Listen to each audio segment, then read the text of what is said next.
भारत को एक बड़ी कामयाबी मिल गई जी। क्यों?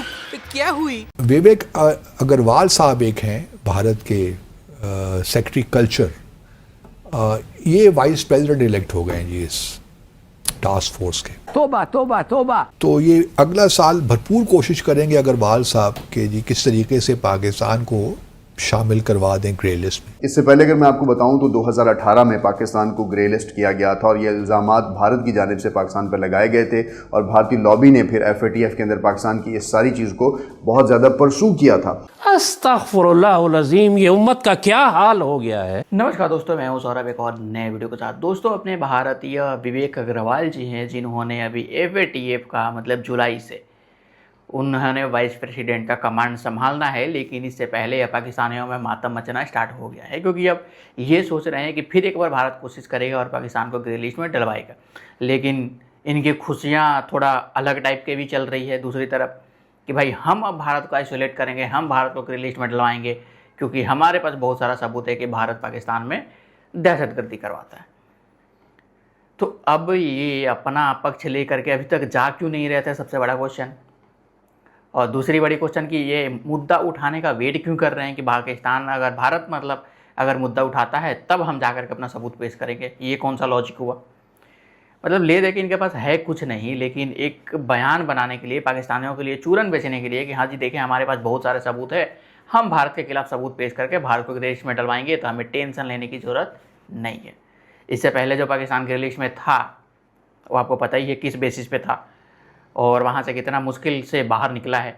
और फिर अभी जो पहलगाम अटैक हुआ इसके बाद अभी बहुत सारी चीज़ें हैं जो कि पाकिस्तान तो करवाते ही रहता है भारत के अंदर।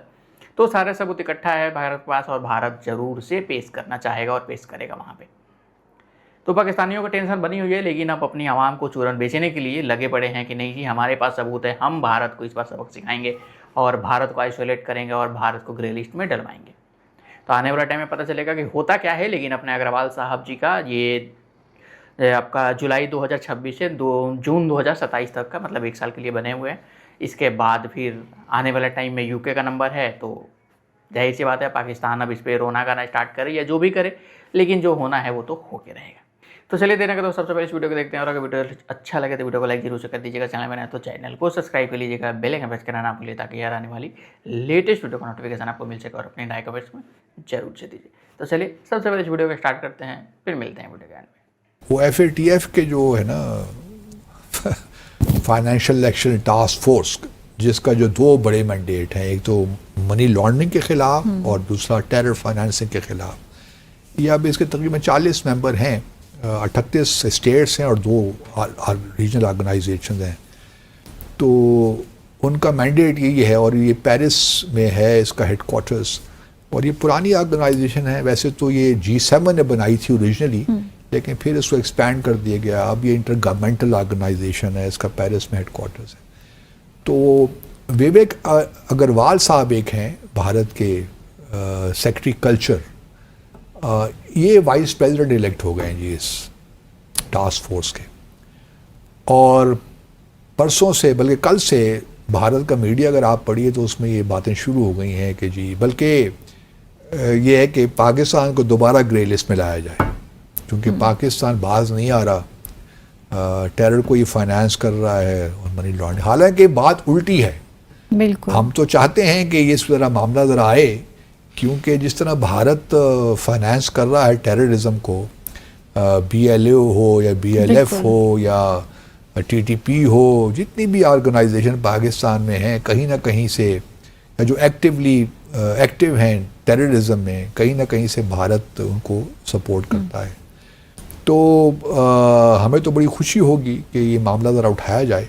अब ये वाइस प्रेसिडेंट बन गए हैं, कोशिश तो इनकी पूरी होगी क्योंकि UK इस वक्त इनकमिंग प्रेसिडेंट UK होगा। तो भारत की ये कोशिश होगी कि पाकिस्तान, क्योंकि 1 साल के लिए शायद ये होंगे 2026-2027 तक, तो ये अगला साल भरपूर कोशिश करेंगे अग्रवाल साहब के जी किस तरीके से पाकिस्तान को शामिल करवा दें ग्रे लिस्ट में। और ये बात सिर्फ और सिर्फ इंडियन प्रोपेगेंडा में हो रही है।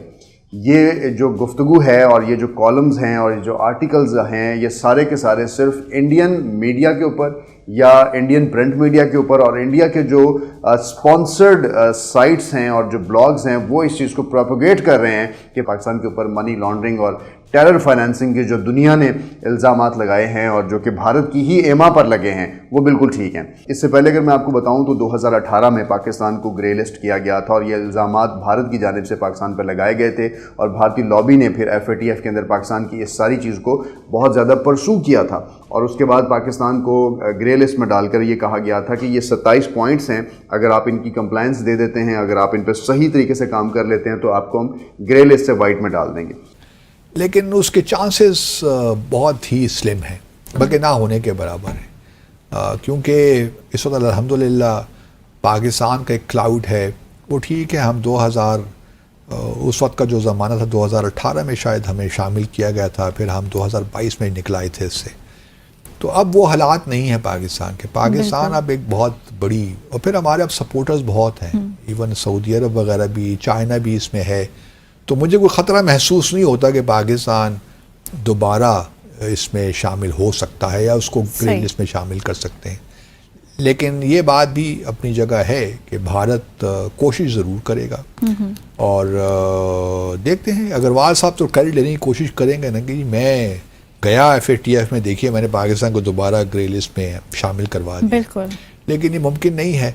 ये काउंटर प्रोडक्टिव भी कहीं ना हो जाए उनके लिए और पाकिस्तान के बजाय भारत हमें ग्रे लिस्ट में नजर आ जाए, क्योंकि भारत की भी जो म्यूचुअल असेसमेंट होती है ना इनकी, वो कोई इतनी अच्छी नहीं है और भारत को ये ख़तरात लाहक रहते हैं। क्योंकि UAE को भी एक दफ़ा डाला गया था पिछले सालों में, तो अभी निकाल दिया है, लेकिन ये सारा जो है ना बड़ी लिंक्स हैं इसके अंदर। दोस्तों, ऐसा पाकिस्तान रोना गाना मातम तो मचाते ही रहता है। इस बार सबसे ज़्यादा पाकिस्तान ओवर कॉन्फिडेंट हो गया है कि देखा जी USA हमें, मतलब हमारे फील्ड मार्शल, हमारे शहबाज शरीफ की तारीफ़ों के पुल बांध रहा है, तो इसका मतलब है कि USA तो सपोर्ट करेगा नहीं भारत का, तो जाहिर सी बात है भारत कुछ कर नहीं सकता है। बाकी हमारे सपोर्ट में USA खड़ा है, तो हम जो चाहें वो करवा सकते हैं। और आपको पता ही है कि आज ही कितना बेइज्जती हुई है पाकिस्तान की, जो कि स्विट्ज़रलैंड गए तो घूमने सब, उसके बाद कितना बेइज्जती हुआ है सबको पता है। लेकिन पाकिस्तान को बेइज्जती महसूस होता ही नहीं है, तो इसीलिए उस बात को तो आप भूल ही जाइए कि पाकिस्तान को कान पे जू तक रेंगेगी, उससे कोई मतलब नहीं है। पाकिस्तान को बेइज्जती तो होते रहती है। पाकिस्तान का मानना है कि इंसान है तो बेइज्जती होगी। पाकिस्तान का ये मानना है कि पाकिस्तान इंसान है तो उसका बेइज्जती होगा, कोई बड़ी बात नहीं है। लेकिन हम लोग पाकिस्तान को इंसान के कैटेगरी में काउंट नहीं करते हैं। आपकी राय इस वीडियो पर अपनी राय कमेंट्स में जरूर से दें और अभी तक वीडियो बने तो वीडियो को लाइक जरूर से कर दीजिएगा। चैनल पर नया तो चैनल को सब्सक्राइब कर लीजिएगा, बेल आइकन प्रेस करना ना भूलिए ताकि यार आने वाली लेटेस्ट वीडियो का नोटिफिकेशन आपको मिल सके। और फिर से रिपीट कर रहा हूँ, एक बार अपनी राय कमेंट्स में जरूर से दीजिए। मिलते हैं किसी अगले नेक्स्ट टॉपिक पे, तब तक के लिए जय हिंद, जय भारत।